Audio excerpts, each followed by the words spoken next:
We're looking at our 13th memory verse, Luke 16:13. No servant can serve two masters, for either he will hate the one and love the other, or else he will hold to the one and despise the other. You cannot serve God and mammon. And so here we diagram it. We see two main clauses, 1 and 2.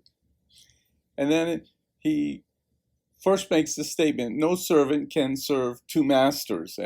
And we understand that you can't be loyal to two. You have to choose, right? That's quite simple. But then what we see is our author uses what we would call a hyperbole. Here,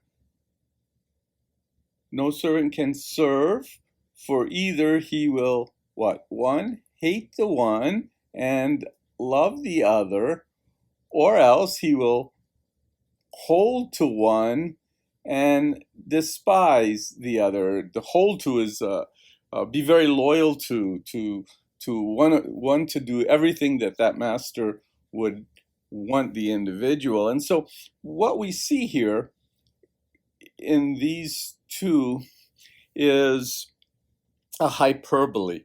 It's a figure of speech one would use when they want to exaggerate what is meant or emphasize a point.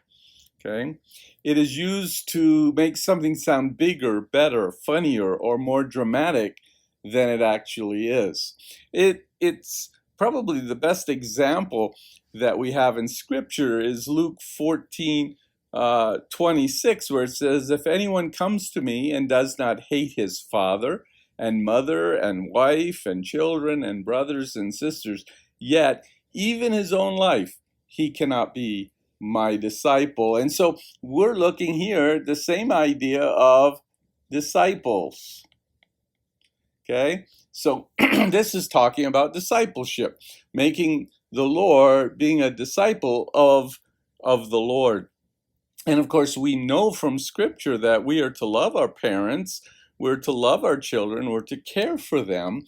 But when it compares to God, we love God so much that they use the hyperbole to say everyone else, even the love you have for them, would be less than the love you have for God. God's love is going to be preeminent. It's going to abound, whereas the love for others can never fight for a place with the love of God. The love for God should always win out. And that's exactly what it's saying here. You can't serve two things. And mammon is an old English word, and it just means money or wealth. And the idea is you can't love the world and love God, right? So we can't serve two masters. We can only serve one. And that one we serve, we're going to love, and we're going to hold on to him, and it will be God. Okay, that's why he's using the hyperbole. We see it in our second stanza. You cannot serve God and money. It's impossible. You have to choose.